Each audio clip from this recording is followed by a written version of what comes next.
예, 반갑습니다. 한국은행 통화정책국에서 근무하는 김준철 과장이라고 합니다. 여러분들과 오늘 2시간 동안 할 얘기는 한국은행의 대출 및 예금 제도인데,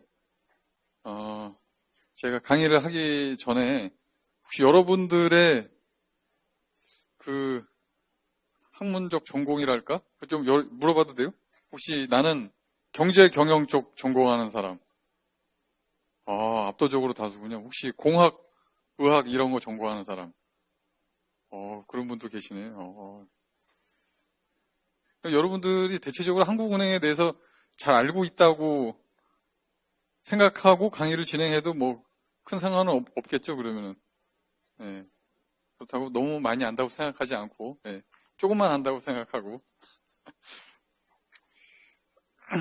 일단, 한국은행의 대출 및 예금 제도라고 해서 이름을 썼는데, 강의의 주된 목적은 한국은행의 대출 및 예금 제도의 이제 주요 내용과 통화신용 정책 수단으로서 한국은행의 대출 및 예금 제도의 기능에 대해서 이제 설명을 드리겠습니다. 이제 첫 번째로 얘기할 거는 이제 한국은행이라는 데가 시중은행과 달리 중앙은행이라는 좀 독특한 기능을 하는 곳이라서 중앙은행의 여소신 제도에 대해서 잠깐 얘기를 하고, 그다음에 저희가 직접 하고 있는 한국은행의 대출 및 예금 제도에 대해서 설명을 드리고, 한국은행의 대출 및 예금 제도가 여러 가지가 있는데 그 중에서 가장 중요하게 많이 쓰이는 게 여기 이름이 좀 낯설지 모르겠어요. 지금 금융중개지원대출제도라는 게 있어서 요거를 좀 중점적으로 설명하고, 그 다음에 그게 이 금융중개지원대출제도에 따른 중소기업에 대한 정책 효과, 이걸 설명하도록 하겠습니다. 네. 여러분, 금융중개지원대출제도 이러니까 뭐가 하는지가 이렇게 딱 마음에 와닿으세요? 아니면 저거는 도대체 뭔지 모르겠다. 자, 한번 손을 내가 한번 들어보게 해. 나는 금융중개지원대출제도라는 말을 듣고 저게 뭘 하는 건지 좀 어렴풋하게나마 이해할 것 같다는 사람. 거의 없군요. 도대체 무슨 말인지 잘 설명을 들어야 알 것 같다는 사람. 대부분이요. 이름을 굉장히 잘 지은 것 같아요. 왜냐하면 이름을 아는 순간 잘 알면 질문이 많아지는데 잘 모르니까 내가 무슨 얘기를 해도 다 이제 진실인 줄 알 거 아니에요, 이제.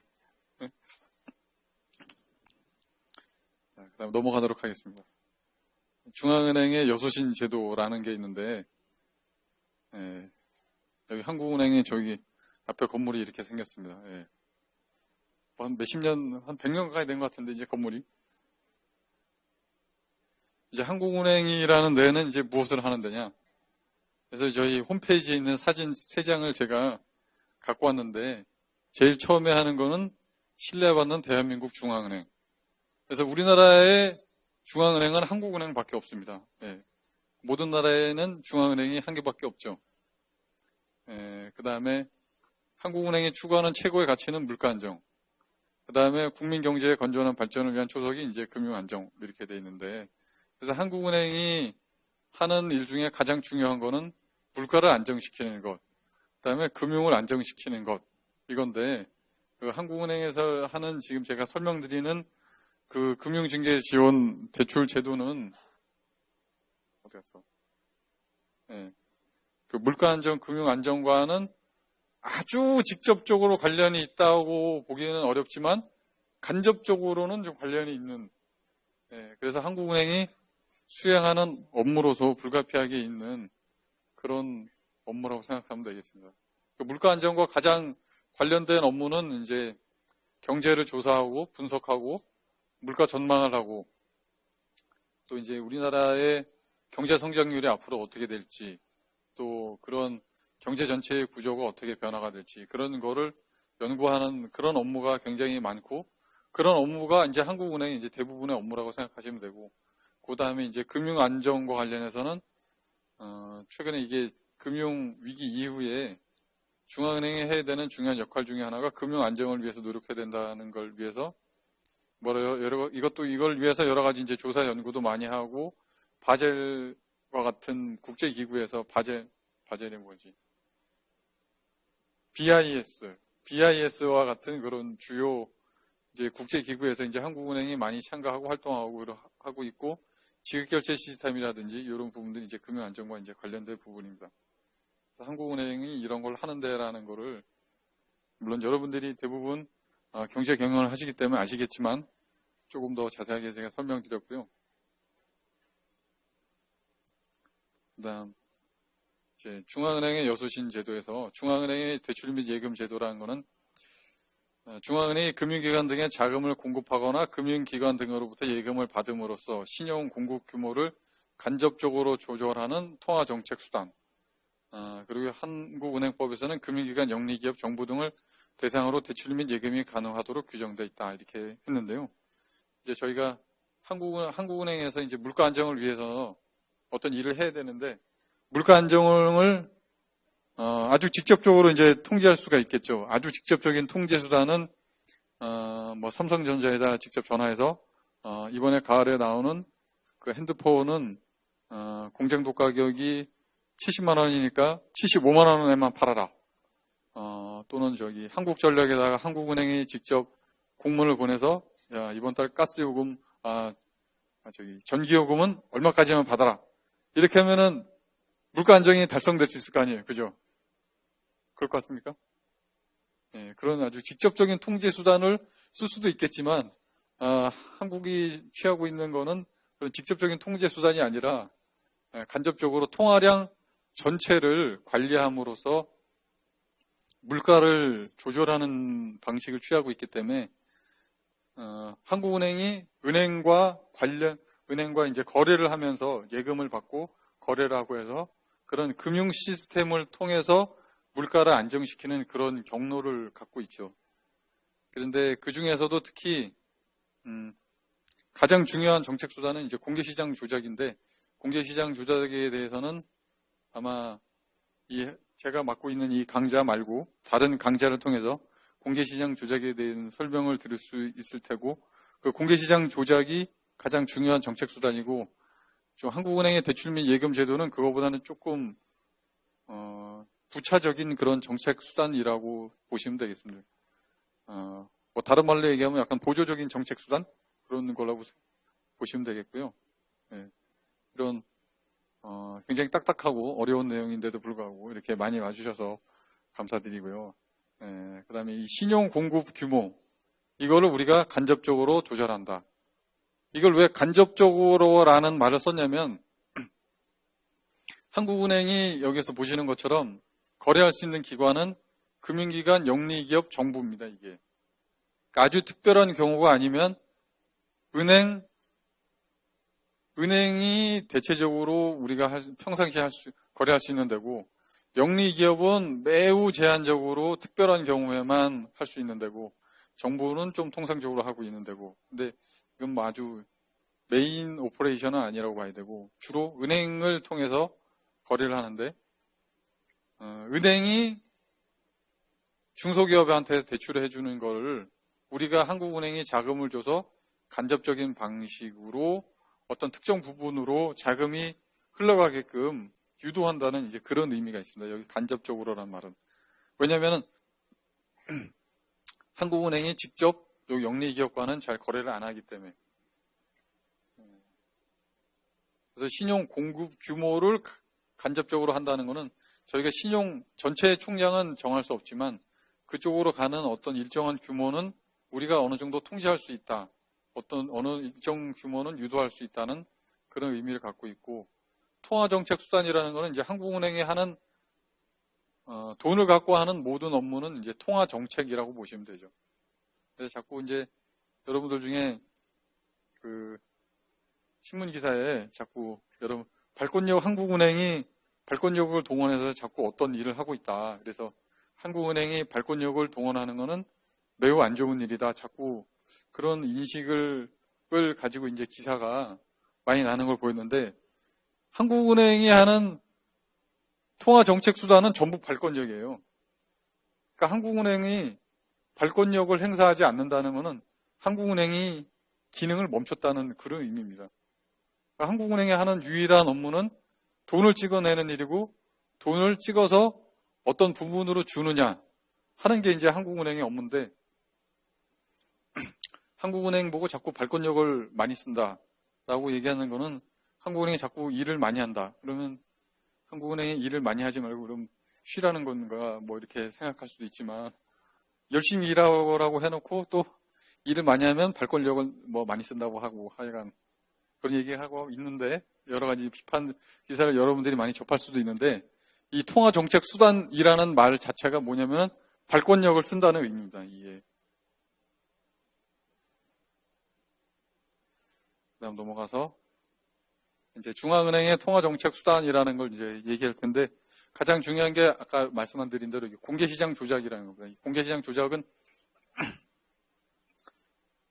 그 은행이 갖고 있는 채권이라든지 아니면은 유동성이라든지 현금이라든지 이런 거 갖다가 사거나 팔거나 함으로써 기준금리를 이제 일정 수준으로 맞추는 그런 기능을 얘기합니다. 그러니까 여러분들이 한국은행 이제 기준금리가 지금 2.25%잖아요. 그래서 그 2.25%에 맞추게끔 국채를 사거나 아니면 국채를 대여하거나 아니면 국채를 또 팔거나 아니면 또 우리가 또 매입을 하거나 해서 그 2.25%에 맞게 그 기준금리에 맞게끔 그 한국은행이 은행과 아니면 증권사와 거래를 하는 것, 그게 공개시장 조작입니다.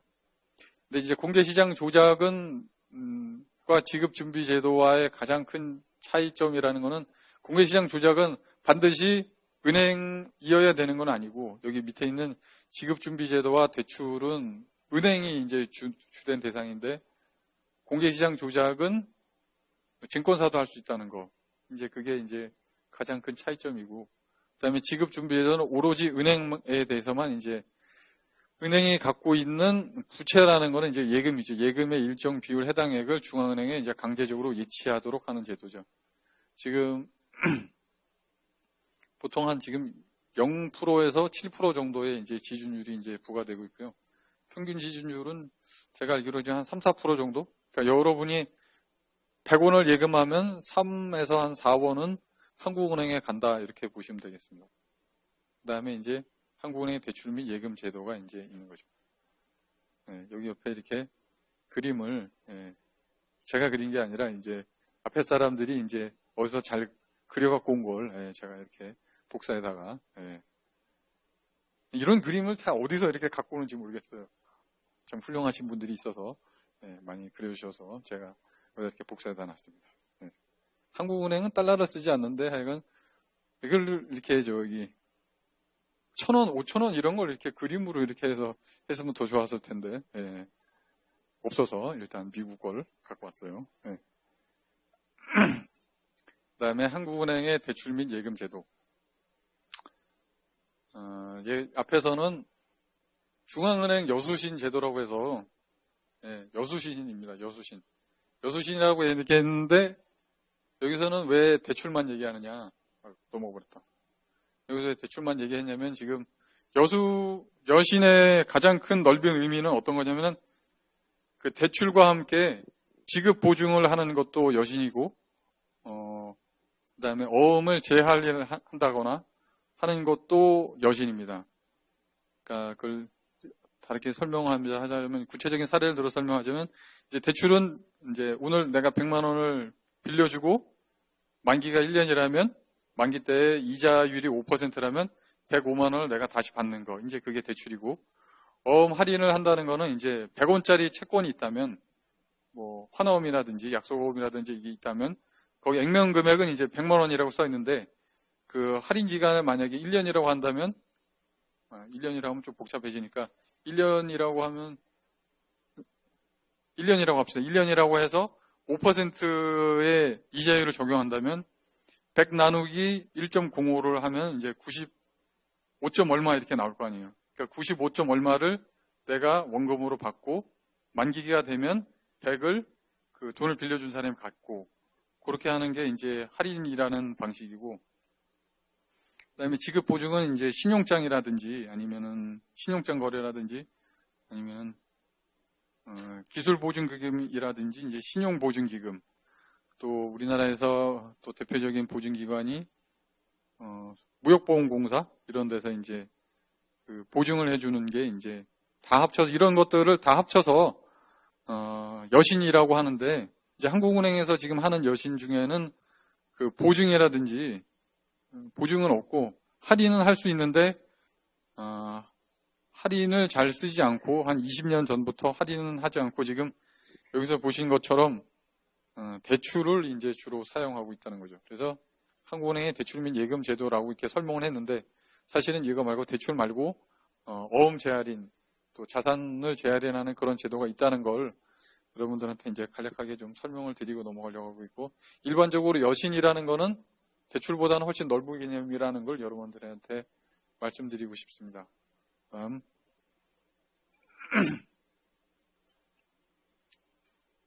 한국은행의 대출 및 예금 제도에 대해서 이제 설명을 드리려고 하는데, 이제 가장 크게 이제 금융중개 지원 대출, 일중 당제 대출, 자금 조정 대출 및 자금 조정 예금, 특별 대출 이렇게 나와 있습니다.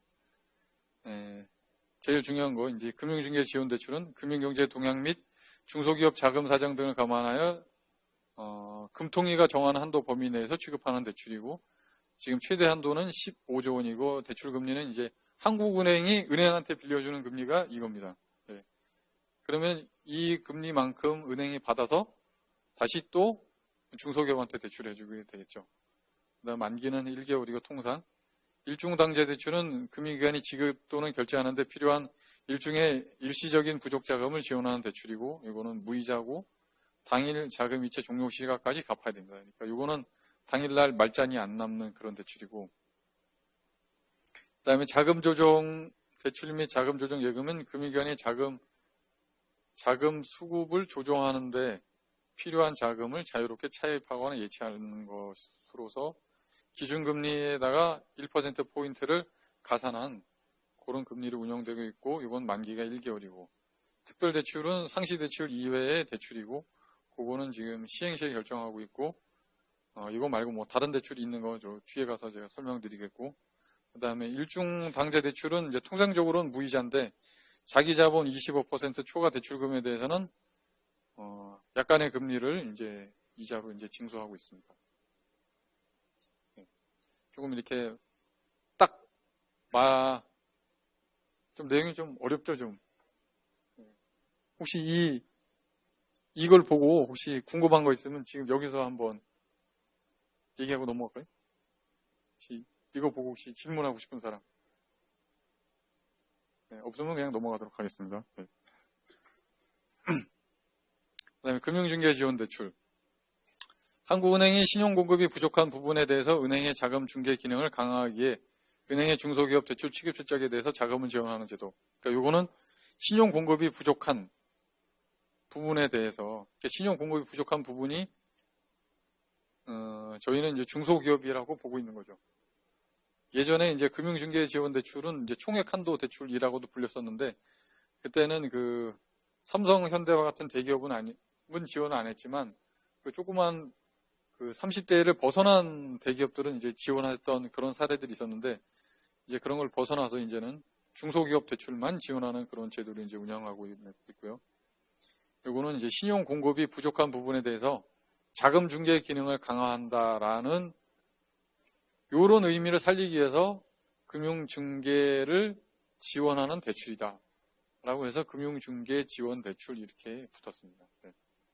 작년 12월에 이제 저는 종전에 이제 총액 한도 대출이라는 이름에서 이름 어떻게 바꿀 것인가 관련해서 이제 여러 가지 후보들이 있었는데, 그 중에서 이제 이게 이제 결정됐죠. 금융중개 지원 대출. 네. 딱 얘기하는 순간 여러분들이 마음속에 안 앉는다고 해서 저는 참으로 다행이라고 생각합니다. 네. 왜냐면 이렇게 너무 이렇게 잘 알게 되면 질문이 많아지고 어려워질 수 있으니까. 그러나 이렇게 얘기하면 뭔가 이제 거룩해 보이고 뭔가를 하는 것 같은. 아무리 쉬운 것도 어려운 이름을 붙이면 어렵게 보이고, 아무리 어려운 것도 쉽게 이름을 붙이면 쉬워지고, 뭐 그런 거 아니겠습니까? 그 다음에 주요 내용으로 이제 지원 대상별로 6개의 프로그램으로 구분하여 운영한다.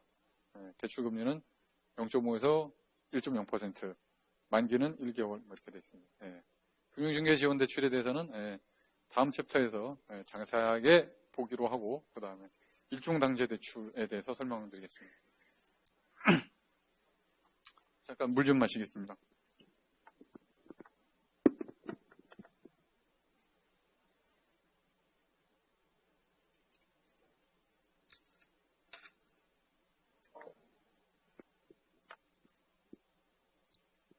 일중당제 대출이라는 것은 이름 그대로 일중에 일어난다는 거예요. 일중에. 여러분이 보통 대출을 일으키면 하루 중 돈을 받았다가 은행이 영업시간 끝나는 날 자기가 계속 갖고 있는 게 보통의 대출인데, 여기 일중당제 대출은 영업시간 마감 전까지 다 상환해야 된다는 거예요.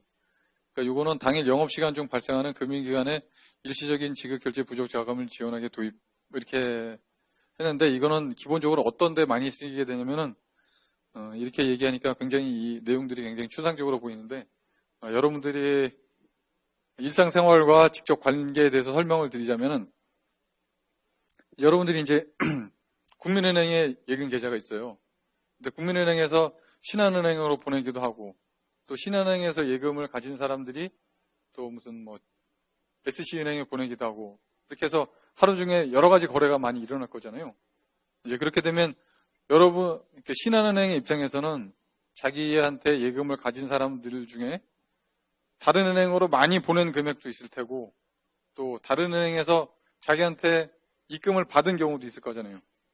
그러니까 국민은행에 돈을 가지고 있는 예금주가 신한은행에 예금을 가지고 있는 예금주한테 돈을 보냈으면 신한은행 입장에서는 돈을 받는 거고, 신한은행에 예금 계좌를 가진 사람이 국민은행으로 보내면 신한은행은 줘야 될 돈이 있는 거고, 그렇게 되잖아요. 그걸 매일매일 저기 금융결제원에서 그 포지션을 정합니다. 그래서 다 합쳐보니까, 그날 거래한 걸 다 합쳐보니까 신한은행 고객들이 다른 은행에 보낸 건 뭐 1조 원이다. 근데 신한은행이 다른 은행한테 받을 금액은 5천억이다. 그러면은 신한은행 전체 입장에서는 5천억을 다른 은행에 줘야 되잖아요. 지금까지 이해가 괜찮은 거예요. 그러면 5천억이라는 거는 신한은행은 마이너스 5천억 원의 포지션이 생긴 거죠. 근데 그걸 갖다가 우리나라 은행 전체로 다 합치면 이제 0원이 되겠죠. 왜냐하면 더하기 빼기를 하면, 그 더하기 빼기를 하면 전체가 0원이 될 텐데, 받을 은행과 줄 은행의 포지션을 계산했는데, 지금 제가 얘기한 신한은행처럼 마이너스 포지션이 생긴 은행의 경우에 일단 한국은행에서 요 일중당제 대출을 이용해서 오전 11시에 5천억 원을 결제를 하는 거죠. 왜냐하면 자기 돈이 아닌데 일단 한국은행 돈으로 결제를 합니다. 왜냐하면 한국은행이 은행 간의 거래를 원활하게 하라고 일단 한국은행에 돈을 주고, 이제 신한은행이 그날 이제 오후 3시나 4시에 다른 은행한테서 받을 돈이 있다든지, 아니면 채권을 팔았다든지, 아니면 뭐 법인한테 자금을 받았다든지, 그런 돈이 있으면 그날 상환하게끔 하는 그런 용도로 이렇게 많이 쓰이는 게 일중당제 대출이에요. 그래서 지금 말씀드린 거를, 요 내용을 가지고 다시 설명드리면, 그러니까 일시적인 지급결제 부족자금이라는 거는 지금의 사례에서는 이제 신한은행이 내가 다른 은행들 전체한테 5천억을 줘야 되는데 당좌 계정에는 13,000억밖에 없다든지, 그러면은 2천억 원을 한국은행이 담보를 받아서 자동으로 대출을 시켜준다는 겁니다. 그래서 원칙적으로는 돈을 안 받는데 자기 자본의 25%를 초과하면 일정 수준의 이자를 징수한다는 거는 너무 한국은행한테만 의존하지 말고 자기 자금을 주로 많이 쓰되, 너무 많이 쓰게 되면 우리가 이자를 부과하게 돼서 너무 한국은행에 의존하지 않고 자기 스스로 자금 관리를 잘해라, 뭐 그런 의미가 들어있는 거죠. 근데 대체적으로 이자를 내는 은행들은 뭐 그렇게 많지는 않은 상황이에요. 그 다음에 만기는 당일 자금이체 종료 시각까지. 그래서 미상환 시에는 자금 조정 대출로 전환한다는 말은 무슨 의미냐면은 콜금리가 지금 2.25%니까 2.25보다 1% 높은 3.25로 대출을 받는다는 거죠. 그러니까 이렇게 된다는 거는 이제 벌칙금리가 된다는 거기 때문에 이런 거는 자금 관리를 잘 해서 당일날 반드시 상환되도록 해야 된다는 그런 의미가 있습니다. 그래서 일중당대 대출을 설명을 이 정도에서 드리고, 그 다음에 자금조정 대출에 대해서 설명을 드리면, 자금조정 대출은 그 대출 제도라는 의미, 말로, 지금 일중당대 대출, 자금조정 대출, 금융중개 대출, 이렇게 다야, 대출이라는 말로는 다 합쳐져 있지만, 이게 운영하는 기능은 다 조금씩 서로 이게 다르긴 한데, 이 자금조정 대출은 그 공개시장 조작의 보조수단으로 보시면 됩니다. 이거는. 특히 이거는. 이거 왜냐면, 한국은행이 이제 기준금리가 2.25%니까 거기에 맞게끔 채권을 사거나 팔거나 하는 거를 매일매일 이제 운용을 하는데, 가끔가다 이제 어떤 특정 기관이, 부족 자금을 시장으로부터 못 빌린다든지 아니면 한국은행과 거래를 통해서 2.25% 정도로 자금을 빌려야 되는데 그보다도 훨씬 높은 금리로 예를 들어서 6%, 7%로 만약에 자금을 빌리는 그런 경우가 생긴다면 그렇게 해서 단기 금리가 그렇죠. 단기 시장 금리가 갑자기 어떤 특정 기관의 유동성 사정 때문에 6%, 7% 이렇게 기준금리에 비해서 굉장히 높은 수준으로 올라가게 되는 것을 방지하기 위해서 그런 경우에는 한국은행이 최소 기준금리보다 1%포인트 높은 정도 수준으로까지는 한국은행이 자금을 줘서 단기 시장 금리가 일정 범위를 갖다가 벗어나지 않도록 하겠다는 그런 장치로서 이제 고안된 겁니다. 그러니까 이거는 공개시장 조작을 할 때에 거기에 대한 보조수단으로서 공개시장 조작을 하면서 이제 한국은행이 그 기준금리에 맞춰서 이제 유동성을 잘 조절하고는 있지만은 혹시라도 그런 기능이 이제 원활하게 수행되다가 일부 장애가 발생했을 때 거기에 대한 보완 대책으로 이런 장치가 있는데 요 자금 조정 대출은 거의 발생하지 않습니다. 왜냐면은 이제 공개시장 조작을 통해서 은행들이 기준금리 수준에서 얼마든지 자금을 조달할 수 있고 콜시장이 대체적으로 원활하게 기능을 수행하게 되면은 자금 조정 대출을 이제 이용하는 경우는 별로 없는데 이제 간혹 가다가 은행들이 이제 계산을 잘못한다든지 오늘 마감일자까지 한국은행 계좌에 만약에 100만 원, 1억 원 이렇게 예치를 해야 정확하게 이제 마감이 되는데 그거를 잘못 계산했다든지 그런 경우에 가끔 발생하고 또 이제 자금 조정 대출과 관련해서는 이제 한국은행한테 기준금리보다 이렇게 높은 금리로 계속해서 자금을 조달하게 되면 어떤 현상이 일어나냐면은 은행들 입장에서는 저 기관이 조금 문제가 있는 기관이 아니냐 이렇게 생각할 수 있는 거죠. 왜냐하면 은행들, 증권사, 이런 우리나라 화재보험사, 생명보험사 이런 기관들끼리 다 이제 콜시장이라든지 아니면 단기 금융시장을 통해서 얼마든지 2.25% 정도의 금리에서 자금을 조달할 수 있는데 어떤 기관은 2.25보다 훨씬 높은 금리를 만약에 지급해야 된다는 거는 그 회사가 좀 안 좋은 회사가 아니겠느냐라는 그런 시장 인식이 확산될 수가 있기 때문에 괜히 이거를 많이 쓰게 되면 시장에서 이제 부정적인 인식을 받을 수가 있어서 잘 쓰지 않는 그런 원인도 있습니다. 그런 걸 무슨 스티그마 이펙트 이런 식으로 설명하기도 하는데 그런 스티그마 이펙트 때문에 잘 쓰지 않게 되고 이것과 비슷한 게 미국에서는 이제 제1신용, 제2신용 이렇게 나눠집니다. 그거는 이제 미국의 페드의 기준금리보다 약 1%, 1.5% 정도 높은 수준에서 그 미국의 은행들이 미국 그 연방준비제도 이사회에서 돈을 빌릴 수 있는 그런 제도랑 좀 비슷한 제도인데 미국 연준도 그런 제도는 은행들이 잘 이용하지 않는 걸로 제가 알고 있어요. 그래서 이제 자금 조정 대출에 대해서 설명을 드렸고, 그 다음에 자금 조정 대출은 이제 만기가 1영업일인데 다만 금통위가 금융시장 기능이 원활히 수행하도록 하는데 필요하다고 인정할 경우에는 1영업일 이내 한 달까지도 할 수 있다고 저희 규정상 그렇게 돼 있고 실제 이용은 미미하고 아까 말씀드린 금융기관 평판에 영향이 있어서 잘 안 쓰고 있습니다. 그 다음에 자금 조정 예금은 반대로 단기 시장 금리가 너무 떨어지는 걸 막기 위해서 반대 방향으로 기준금리에 대해서 기준금리보다 1%포인트 이하로 떨어지는 걸 막기 위해서 한국은행이 이거보다 은행들이 이제 돈을 굴리는데 이거보다 더 낮은 금리로 굴릴 수밖에 없는 상황이라면 한국은행에서 최소한 이 정도의 금리는 줄 테니까 그보다 더 낮은 금리로 거래할 필요는 없다라는 이제 유인을 주게 되는 거죠. 예를 들어 지금의 경우에는 1.25%잖아요. 그러니까 1.25%보다 더 낮은 금리로 돈을 운영할 필요는 없다. 왜냐하면 한국은행이 최소 1.25% 정도는 주니까. 그래서 단기 시장 금리의 상한을 통제하는 게 자금조정 대출이고 하한을 통제하는 게 이제 자금조정 예금의 기능이라고 보면 되겠습니다.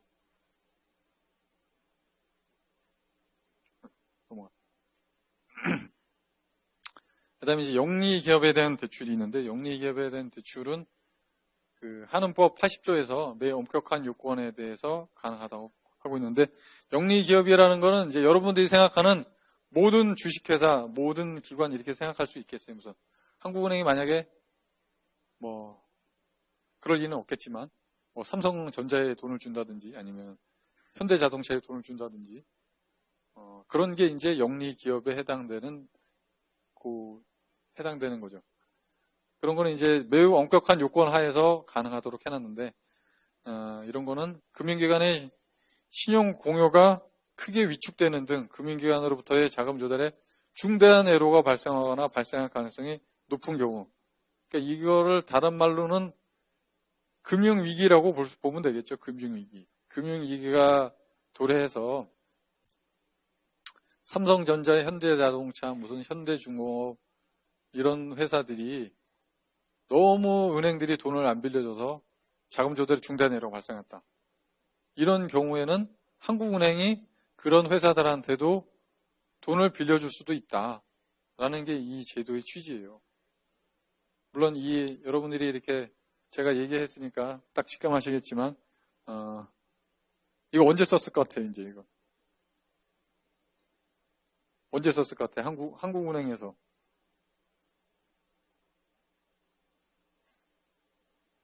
1번 1995년, 2번 1996년, 3번 1997년, 4번 2008년.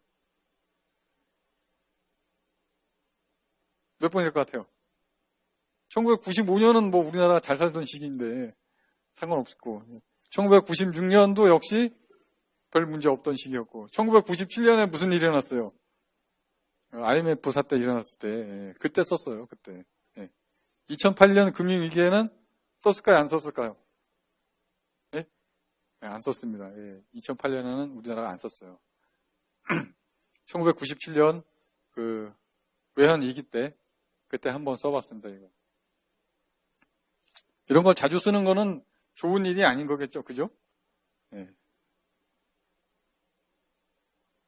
그 다음에 이제 특별대출, 요거 설명드리면 아까 그 관련된 이제 한국은행 80조에 의해서 나갔던 게 요 증권사, 종금사를 지원하기 위해서 이때는 이제 종금사라든지 콜시장이 거의 정상적인 기능을 못하고 있었던 때여서 그때 이제 한국은행이 3조 원을 이제 지원했던 게 있었고, 그 다음에 2009년 3월에는 은행자본 확충펀드라고 했는데 이제 요거는 아까 말씀드린 그 한국은행 80조에 의해서 한 건 아니고 요 산업은행을 통해서 경유해서 은행자본 확충펀드한테 대출해 줬던 거였고, 이건 3.3조 원 정도 때 나갔다가 전부 지금 회수되고 잔액이 없고요. 지금 2014년 3월에는 회사채 PCBO라는 거를 이제 지원하기 위해서 3.5조 원 정도 이제 대출 나갔던 게 있었습니다.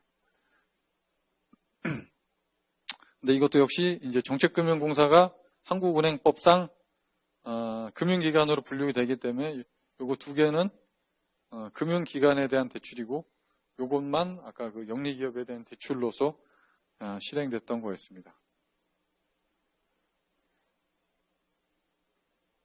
그다음에 이제 금융중개지원대출 제도에 대해서 한국통화신용정책수단은 크게 이제 아까 다시 설명드렸던 것처럼 중앙은행 대출, 지급준비, 공개시장 조작 이렇게 크게 세 개가 있는데, 그 중에 이제 중앙은행 대출 중에 지금까지 이제 중앙은행 대출제도에 대해 여러 가지 살펴봤잖아요.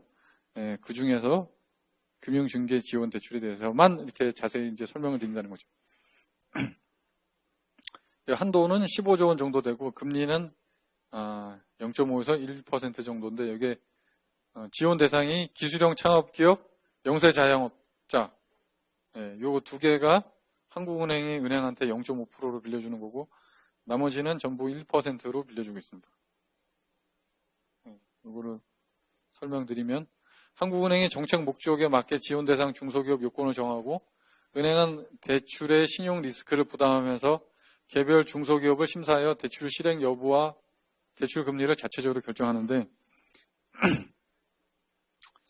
여기에서 이제 한국은행이 시중은행한테 돈을 주면 그 시중은행이 중소기업한테 이제 대출을 해주는데 저희가 이제 대출 재원의 전부를 주는 거는 그 영세자영업자 지원 프로그램과 같이 아주 예외적인 경우만 해주고 대체적으로는 은행이 자금을 조달하는 그 경로가 크게 세 가지가 있겠죠. 네. 은행이 자금을 조달하는 경로. 제일 첫 번째 뭐가 있어야 될까요? 은행을 세워야 되면 뭐가 있어야 돼요? 제일 처음에. 내가 회사를 설립한다. 은행이나 회사나 다 마찬가지지 뭐. 자기 자본이 있어야 돼요. 자기 자본. 자기 자본이 있어야 되는 게 은행의 자금, 은행이 이제 대출을 해주려면 자기가 돈이 있어야 대출을 해줄 거 아니에요. 그죠?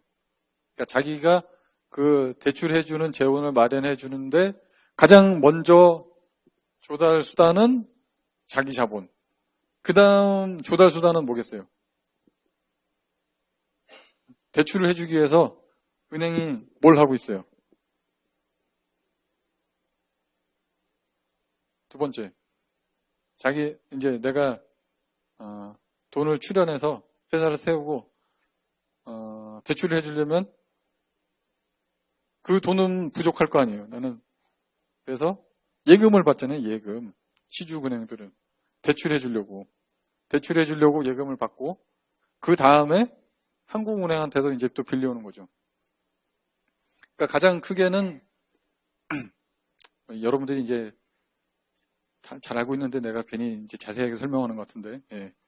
자기 자금 조달 사이드에서 자본과 부채 그걸로 이제 조달하는 거죠. 이제 부채 중에 은행의 가장 큰 부채가 예금이고 예금 다음으로 예금 말고 뭐 여러 가지가 있고 이제 그 중에 이제 한국은행 대출이 있는 거겠죠. 이제 우리나라 전체 지금 시중은행들이 대출해 주는 규모는 제가 기억하기로는 지금 한 1,100조 정도 됩니다. 1,100조 정도 되고 그 중에 중소기업한테 간 대출은 약 500조 정도 됩니다. 지금 은행이 중소기업한테 한 대출은. 그리고 그 중에 한국은행이 금융중개 지원 대출을 통해서 시중은행한테 간 게 지금 앞에서 보신 것처럼 최대 15조.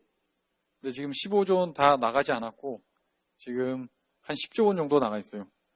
그래서 은행이 중소기업 대출을 500조 할 때 지금 한국은행이 10조 원 정도 빌려줬다.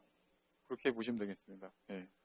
그러니까 대출 재원은 대부분 예금으로부터 조달을 하되 일부는 한국은행이 줘서 중소기업이 이따만하게 크게 생겼는데 이 중소기업 전체를 지원하는 게 아니고 중소기업 중에 요만큼을 이제 한국은행이 이 부분에 대해서는 조금 낮은 금리로 해서 대출을 이런 부분들은 신용이 좀 안 좋으니까 요 부분만큼은 좀 잘해줘라 라고 해서 간접적으로 은행을 거쳐서 이렇게 지원하는 게 금융중개지원대출입니다. 그러니까 이름을 우리가 금융중개지원대출 이렇게 지은 이유가 시중은행과 중소기업 사이에 원활하게 자금이 잘 왔다 갔다 하면 한국은행은 이제 할 일이 없는데 여기 중소기업 중에 잘 대출을 못 받고 있는 기업 예를 들어서 좀 이따 설명하겠지만 창업 초기인데 기술은 있는데 돈은 별로 없는 기업 뭐 그런 기업들 뭐 이제 수출하는 기업들 이런 기업들에 대해서만 금융중개 기능이 원활히 잘 이루어지도록 한국은행이 이렇게 돈을 줘서 얘네끼리가 이렇게 잘 금융중개 지원 기능이 일어나도록 유도한다는 그런 의미로 이제 금융중개 지원 대출이라는 말을 지었어요. 다음 넘어가서 금융중개 지원 대출은 여러 가지 이제 프로그램이 있는데 역사적으로 가장 유구한 역사를 가진 이 무역금융 지원, 요거는 지금 시스템으로는 1951년에 도입됐습니다. 1951년. 그러다가 중간에 없어졌다가 1961년인가?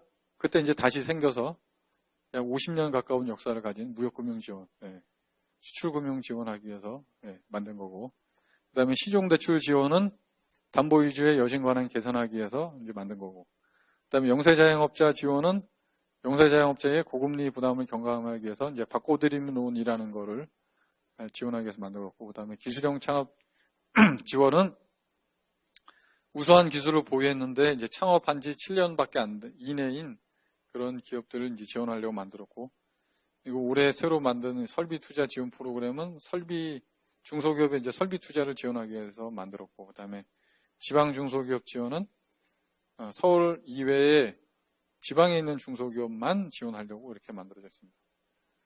근데 이게 이제 이 프로그램들이 한 세트로 한꺼번에 이제 만들어진 게 아니고, 이거는 1961년 그때 만들었고, 이거는 1980년대쯤 만들어졌고, 요거 나머지들은 2012년, 2013, 2014 이렇게 만들어졌습니다.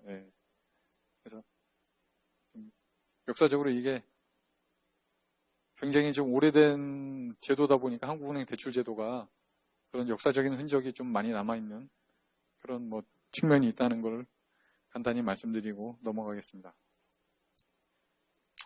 이제 프로그램별로 이제 하나씩 설명드리면, 무역금융 지원 프로그램은 이제 수출 중소기업을 지원하기 위해서 수출 신용장, 수출 계약서, 내국 신용장 등 보유기업 이렇게 돼 있고, 수출 중소기업의 원자재 구매 및 생산 등에 소요되는 자금을 선적점까지 원활하게 공급하는 데 기여라고 이렇게 돼 있는데, 여기서 수출 신용장은 여러분들이 잘 알겠죠. 이제 해외에서 물건을 수출하는데 그 해외에 물건을 사는 사람이 신용도가 낮을 경우에는 해외에서 물건을 구입하는 사람이 자기가 거래하는 은행에 가서 내가 반드시 이 수출 대금을 한국 기업한테 주겠다라고 하는 걸 한국 기업이 받아오면 그 신용장을 바탕으로 우리나라 은행이 당신은 반드시 외국에서 받을 돈이 있군요 라고 생각하고 해주는 거고, 그 다음에 수출 계약서는 은행의 지급 보증은 없지만, 여기 외국 은행의 지급 보증이 있는 거고, 이건 은행의 지급 보증은 없지만 나는 당신 회사가 참 믿을 만한 회사라고 생각합니다. 당신이 정말로 수출하는 걸 우리가 이제 잘 봤기 때문에 그걸 갖고 여신을 해주겠다. 근데 내국 신용장이라는 거는 뭐냐면은 우리나라 기업끼리 이제 거래를 하는데도 불구하고, 예를 들어서 A라는 회사가 미국에다가 어떤 물건을 판매하는데, 그 A라는 회사가 물건을 만들기 위해서 국내에서 원자재를 살 때 그 원자재를 국내 기업으로부터 샀음에도 불구하고 마치 그 거래가 수출인 것처럼 생각해서 A라는 기업이 은행에 가서 내가 B라는 업체를 이제 하청업체라고 생각할 수 있겠죠. B라는 업체한테 물건을 사는데 이게 수출과 관련된 물품 구입이니까 거기에 대해서 지급 보증을 해달라고 해서 했을 때 그 은행이 발급해 주는 게 내국 신용장이라는 겁니다. 그러니까 우리나라 안에서 일어나는 거래임에도 불구하고 마치 해외에서 일어나는 거래인 것처럼 생각해서 신용장 거래를 해도록 만든 게 내국 신용장 제도입니다. 내국 신용장 제도의 가장 큰 장점은 뭐냐면은 국내 간 거래임에도 불구하고 영세율이 적용돼서 부가치세가 면제된다는 거죠. 그것 때문에 이제 가장 많이 쓰고 있는 그런 제도고요. 그 다음은 신용대출 지원 프로그램은 중소기업에 대한 순수 신용대출을 지원한다는 거죠. 이제 순수 신용대출은 어떤 대출이냐면 100만 원을 대출했는데 100만 원 중에 이제 보통 신용보증기금이라든지 기술신용보증기금에서 해주는 보증 금액은 약간 80에서 85%입니다. 그러니까 만약에 X라는 기업이 신한은행에서 대출을 100원을 받았는데 대출을 못 갚았을 때 신용보증기금이라든지 기술보증기금은 80원에서 85원만 신한은행에다가 대신 갚아주고 나머지 10원이나 15원은 그 신한은행이 기업한테서 받아야 됩니다. 그래서 그런 대출을 일부 보증 대출이라고 얘기하고 대출을 할 때 이제 일부 담보 대출의 경우는 어떤 경우냐면 1억 만약에 또 100원을 또 대출을 해주는데 갖고 있는 부동산의 시가가 만약에 50밖에 안 된다면 50만큼은 담보 대출이 되고 50만큼은 신용 대출이 되고 이렇게 해서 그런 경우는 부분 담보 대출이 되는데 이제 한국은행에서 지원하는 순수 신용 대출이라는 거는 대출 금액 전체가 보증이나 담보가 하나도 섞이지 않은 거를 지원한다라는 의미에서 그런 의미에서 이제 순수 신용 대출만 지원한다는 겁니다. 그 다음에 대출 건별로 담보나 보증이 없는 순수 신용 대출이고 이거는 은행의 신용 대출 취급 유인 제고를 통해서 신용 대출 증가에 기여하고 있다 이렇게 보시면 되겠습니다. 그 다음에 영세 자영업자 지원 프로그램은 이거는 이제 주로 이제 자영업 하시는 분들이 이제 제2금융권이라든지 대부업체로부터 고금리 대출을 받고 있는데 그런 분들이 보통 한 30%대 이제 고금리가 있는데 그 은행권의 저금리 대출을 이제 바꾸면서 약 지금 한 10.9%, 11% 정도의 대출로 바꿔주는 그런 이제 전환 대출을 지원하는 프로그램입니다. 그래서 여러분들 혹시 뭐 바꿔드림론이라고 혹시 들어보셨어요? 네, 바꿔드림론을 여러분이 벌써 쓰시면 안 될 것 같고, 하여간 이게 영세자영업자 지원 프로그램은 이제 자영업 하시는 분들 중에서 조금 고금리 때문에 어려우신 분들, 그런 분들의 채무를 이제 경감시키려고 이렇게 만들었고, 신용대출.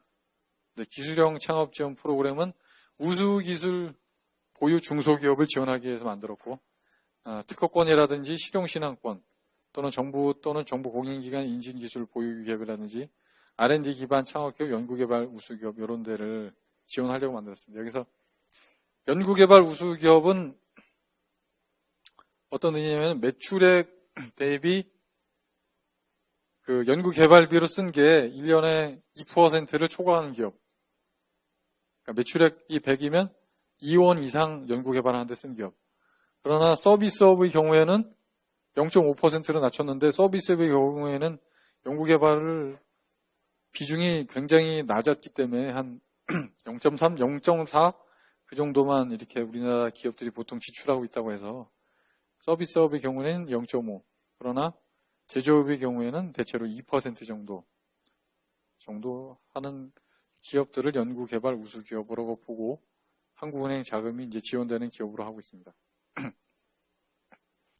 그다음에 우수기술 보유 중소기업의 자금 가용성 확대 및 대출금리 인하의 기여 이걸 하고 있는데 한국은행이 하는 이제 금융중개 지원 대출의 가장 큰 목적은 중소기업의 자금 가용성 확대입니다. 자금 가용성 확대는 뭐냐면은 한국은행 때문에 돈을 못 빌렸을 기업이 돈을 받았다라는 그런 의미입니다. 그러니까 우리가 목적으로 하는 거는 이런 기업들이 이제 기술은 있는데 은행 문턱이 높아서 자꾸 대출을 못 받는다라는 얘기가 많이 있으니까 이런 기업들이 한국은행 자금 요 금융중개 지원 대출을 통해서 돈을 대출을 받을 수 있었다라는 그런 효과를 내는 게 이제 자금 가용성 확대가 저희가 생각하는 가장 중요한 기능이고 그거 이제 부차적으로 우리가 낮은 금리를 줬기 때문에 은행 원래 자기가 받았을 대출 금리보다 조금 낮게 대출을 쓰게 한다는 거 그게 이제 부차적인 효과가 되겠습니다. 그다음에 설비 투자 지원 프로그램은 이제 공장 짓고 이제 기계 설비 사고 하는 그런 걸 유도하려고 올해 이제 만들었던 거고요. 올해 이제 9월 제도에 도입 시작해서 지금 한창 이제 진행 중인 프로그램이 되겠습니다. 그다음에 이제 지방 중소기업 지원 프로그램은 지방 중소기업의 금융 이용 요건 개선을 위해서 만들었고 전략 지원 부분과 일반 지원 부분 이렇게 구분했는데 전략 지원 부분은 대체적으로 지방자치단체가 지정한 지역 전략 산업 이런 부분들을 이제 지원하는 그런 부분이 되겠고요. 이것도 역시 이제 지방 중소기업의 자금 가용성 확대 및 대출금리 인하에 기여하는 것으로 저희가 평가하겠습니다. 예. 사진은 여기 이제 광주 본부 사진 이렇게 하나 했고, 예. 멋있어 보입니까, 혹시? 광주 본부. 예. 광주 본부는 지은 지 얼마 안 돼서, 보니까 건물이 굉장히 크더라고요. 저도 한 번밖에 안 가봤는데 굉장히 크고, 예. 그 다음에 여기 강릉 본부는 뭐 이렇게 생겼다는데, 예. 강릉 본부는 제가 아직 안 가봤는데 하여간 이렇게 생겼습니다. 예. 우리 한국은행 지역 본부들이 한다는 거, 예. 제가 이렇게 여러분들한테 이미지로 심어주려고, 예. 이렇게 사진을 2개를 갖고 왔고, 그럼 이제 한국은행이 이제 계속해서 이제 금융중개 지원 제출을 했는데 이게 진짜 효과가 있느냐, 예, 여기에 대해서 많은 또 얘기들이 있고 해서 여기에 대해서 설명을 드리면 중소기업에 대한 정책 효과에 대해서 설명을 해드리겠습니다. 한국은행에 그 경제연구원이라는 부서가 있습니다. 예. 저는 통화정책국이라는 데 있고, 예. 여러 가지 부서가 있는데 여러 부서 중에 하나가 이제 경제연구원이라는 데서 중소기업에 대한 신용정책 효과라는 제목으로 작년에 그 계량 분석을 했습니다. 계량 분석을 했는데 자료는 2009년에서 2011년 말 7개 은행의 기업대출 자료를 가지고 했고 22,679개 중소기업에 대해서 대출 잔액은 약 한 75.5조 원. 근데 이제 그 중에 한국은행 대출 말고 아까 설명드렸듯이 중소기업 대출 전체는 한 500조 원 정도 되고 한국은행이 지원한 건 지금 한 10조 원 정도 됐다고 설명드렸잖아요. 그 중에 금융중개 지원 대출이 지원하고 있는 중소기업 대출이 이 중에 뭐 36조 원 정도 이제 섞여 있다는 거죠. 그 중에 이제 대상은 8,081개의 기업을 가지고 패널 모델이라는 걸 갖고 했다는데, 예. 자세한 내용은, 여러분들이 이런 자료에 관한 자세한 내용은 논문이 이제 홈페이지에 올라와 있으니까 관심 있으신 분은 한번 읽어봐 주시면 좋겠고요. 그래서 이제 계량 분석을 했는데, 어떤 효과가 있었느냐 보니까 개별 기업 대출에서 금융중개 지원 대출이 차지하는 비중이 예를 들어서 1억 원을 대출을 했다. 근데 그 중에 금융중개 지원 대출이 지원되는 대출이 이제 무역금융이라든지 신용대출이라든지 아니면 뭐 지방중소기업 대출이라든지 이런 게 10%가 늘어나면 총 대출은 1.93% 정도 증가했다. 특히 업력 1에서 5년차 창업기업은 3.2% 정도, 28% 정도 증가했다. 이 얘기가 앞에 나와 있는 그 한국은행이 원하는 것, 한국은행이 원하는 정책 목적인 여기 앞에 무역금융부터 설명드리면 자금을 원활히 공급한다. 무역금융 경우에도 두 번째 경우에 신용대출을 통해서 신용대출이 증가했다. 또 여기서는 이건 아니고 기술형 창업 지원 프로그램의 자금 가용성 확대됐다. 그러니까 이런 거를 저희가 이제 계속 주장을 해왔는데 이 주장을 해온 거는 어디까지는 이제 한국은행이 이런 얘기를 한다고는 했는데 그게 정말 그런 거냐라는 것 갖다가 실증적으로 입증하기 위해서 증명하기 위해서 이제 이걸 한 거죠. 그래서 여기서 보시는 것처럼 자금 가용성을 정말 확대했느냐. 이제 이 한국은행이 이렇게 계속 주장해왔는데 이게 정말 진짜냐. 라고 해서 이제 저희가 이게 진짜다. 한국은행이 이 금융중개 지원 대출을 통해서 자금 가용성이 정말 늘어났다. 그 늘어난 걸 갖다가 숫자로 보여준다면 금융중개 지원 대출이 10% 증가하면 총 대출이 증가했다. 그러니까 금융중개 지원 대출을 통해서 중소기업이 이용할 수 있는 자금의 총량이 이렇게 해서 늘어나는 그런 효과가 일어났다라는 걸 이 계량 분석을 통해서 이제 증명을 하려고 했던 거죠.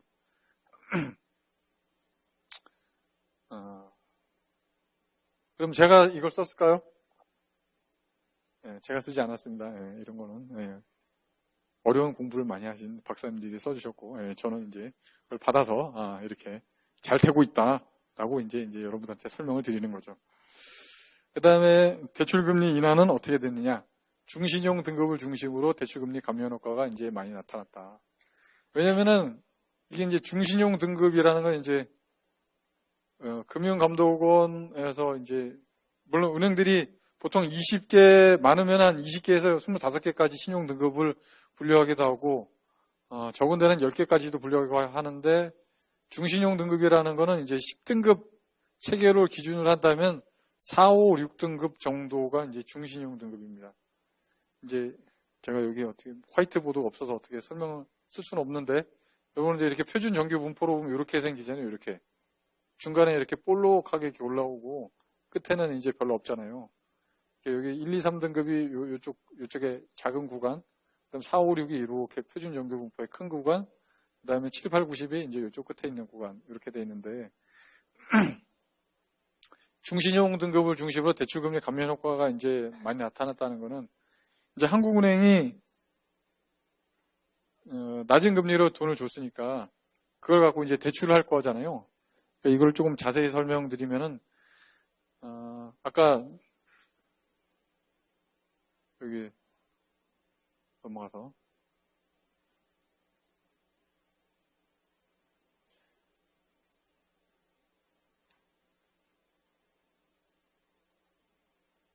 여기에서 이제 은행이 중소기업한테 대출을 할 때 제가 아까 설명드린 것처럼 자기자본, 그 다음에 예수금, 그 다음에 한국은행 차입금 이렇게 해서 세 가지를 이제 섞어서 대출을 하는데 자기자본은 대체적으로 조달 비용에서 크게 이제 가만히 되는 게 아니고 예수금과 한국은행에서 조달한 게 이제 주된 대출 재원이 되겠죠. 자기자본은 이제 그 예상 외의 손실이 일어났을 때 그걸 흡수하는 장치로 있는 거니까. 그러니까 여러분이 알고 있는 BIS 자기자본 비율 이런 거는 그 대출 재원으로 쓰라는 게 아니라 예상 외의 손실이 일어났을 때 그 충격을 흡수하는 장치로 필요한 거라서 그걸 대출 재원으로 보기는 어렵고 대출 재원으로 주로 쓰이는 건 예수금과 한국은행 대출금인데 예를 들어서 무역금융의 경우에는 지금 어떻게 되고 있냐면 예금이 한 80% 그리고 한 20% 정도는 한국은행 차입금 이렇게 되어 있습니다. 그러면은 여러분들이 많은 분들이 가중평균 조달 금리라는 걸 알 수 있겠죠. 그러니까 예금으로 조달하는 금리는 지금 신규 코픽스 기준이 약 한 2.6% 정도 되고 한국은행에서 조달하는 거는 한 1% 정도 되니까 조달 비용을 생각한다면 예를 들어서 1억 원의 대출을 할 때 예금으로만 조달했다면 예금자한테 2.65 산수를 잘 못하니까 내가 헷갈린다. 100원으로 다시 해서 자 100원을 대출해 줄 때 예금자한테 2.65로 예금 금리를 줘야 되기 때문에 2.65보다 높은 금리를 줘야 될 거잖아요. 그죠? 그러니까 보통 4.65는 줘야 되겠죠. 왜냐면은 그 은행이라는 그 조직 자체를 운영하기 위해서는 여러 가지 경비도 많이 들고 또 뭐랄까 인건비도 줘야 되고 시스템을 움직여야 되고 그러다가 예금과 대출 금리의 차이를 예대 마진이라고 하잖아요. 예대 마진이 보통 통상은 2% 많이 나면은 한 3, 4% 정도 나기 때문에 2.65로 자금 조달을 해서 한 4에서 5 정도는 운영을 해야 되겠죠. 그래야지 이제 은행도 남는 게 있을 테니까. 근데 통상적으로 지금 중소기업 대출 금리가 지금 4%대 후반 정도 된다는 게 이제 보통 코픽스보다 한 2% 정도 가산된 금리가 중소기업 대출로 이렇게 나가고 있다고 보시면 되고요. 거기에 비해서 이제 한국은행은 한국은행 자금이 섞인다는 거는 100% 대출 재원을 100을 조달할 때 80은 2.65%로 조달하고 20은 1%로 조달하고 그러면은 가중평균 조달 비용이 80 곱하기 2.65 더하기 20 곱하기 1.0 이렇게 될 거잖아요. 그죠? 예. 계산할 수 있는 사람 빨리 계산해봐요, 한번. 그래서 하여간 계산해보면 한 2.1 얼마 정도 나오지 않을까요? 2.1 얼마? 예. 2.1얼마 정도 나올 텐데 2.1얼마 정도 되는 조달 금리가 낮아졌기 때문에 거기에 맞춰서 똑같이 2%의 예대 마진을 붙인다면 한국은행한테서 자금 조달을 받은 거는 4%대 초반 정도로 대출을 해줄 수 있을 거잖아요. 그죠? 이해가 되시나요? 예, 그게 이제 한국은행이 얘기하는 여기 뒤에 나와 있는 여기 대출금리 인하에 기여한다는 게 이렇게 해서 대출금 전체를 한국은행이 주지는 않지만 일부를 한국은행이 줌으로써 원래 자기가 받았을 대출금리보다 0.5 내지 이제 한국은행이 돈을 많이 주면 많이 줄수록 더 대출금리가 낮아질 거잖아요. 그죠? 대출금리를 이렇게 해서 낮춰주는 효과가 있게 하는 효과를 만들려고 이 프로그램을 운영하고 있는데 그게 중신용 등급을 중심으로 나타났다는 거는 4, 5, 6 등급 쪽에서는 이제 한국은행에서 자금을 낮은 금리로 조달한 만큼 그 자기 고객인 중소기업한테 낮은 금리로 이제 대출을 해줬다는 거죠. 그 조달 금리가 낮아진 그 부분만큼. 예. 이해하시는데 크게 어려움 없는 거죠, 지금? 예. 근데 이게 왜 중신용 등급으로 나타나게 되냐면 저신용 등급의 경우에는 왜냐하면 신용 리스크가 너무 높기 때문에 7등급 이하의 경우는 어떤 경우냐면은 10등급 기준으로 해서 7등급 이하는 연체라든지 또 이제 과거에 부도 경험이 있다든지 이렇게 해서 조금 안 좋은 신용 기록들이 있기 때문에 그런 기업들의 경우에는 한국은행이 아무리 낮은 금리로 자금을 줘도 은행 입장에서는 너무 리스크가 높기 때문에 그 기업들한테까지 이렇게 금리를 낮춰주기가 좀 어렵다는 그런 의미가 있고요. 이게 또 고신용 등급은 또 대출금리 감면 효과가 크게 안 나타나는 거는 왜냐하면 신용이 아주 높은 기업이라는 거는 한국은행에 자금을 주지 않더라도 이미 은행이 서로 이제 데리고 가려는 그런 기업들이기 때문에 한국은행에서 돈을 주려는 것보다 더 많이 깎아주는 경우가 더 많이 발생하기 때문에 그런 효과가 크게 나타나지는 않았다는 거죠. 그래서 그게 중신용 등급을 중심으로 해서 이제 대출금리 감면 효과가 많이 나타났다. 이게 의미하는 거고 이게 이제 가장 상식에 이제 부합하는 결과가 되겠죠. 그 다음에 금융중개 지원 대출로 거래 대상 은행 수가 증가했다는 건 전년 말에 비해 0.19개가 증가했다. 그러니까 한국은행에 생각하는 금융중개 지원 대출을 통해서 어떤 중소기업이 기술은 갖고 있는데 신용도가 매우 낮은 기업이 한국은행을 통해서 거래하는 은행이 조금 더 늘어나게 됐다는 그런 효과가 있다는 거죠. 그래서 한국은행 자금을 통해서 중소기업들이 보다 원활하게 은행권으로부터 자금을 공급받는데 기여하고 있다라고 이제 저희가 이제 평가하고 있는 겁니다. 그래서 이렇게 해서 쭉 설명을 드렸는데요. 제가 이쪽 부분에서 여러 가지 프로그램들이 이제 내용이 많은데 제가 조금 쭉 읽으면서 이렇게 지나가서 시간이 약간 남긴 했는데 여기에서 마치고 오늘 한국은행의 대출및 예금제도에 대해서 강의 잘 들으셨죠? 강의 되게 깔끔하게 잘 해주신 것 같은데요. 오늘 강의를 잘 맞춰주신 김준철 과장님께 다시 한번 감사의 인사를 부탁드립니다. 네, 감사합니다.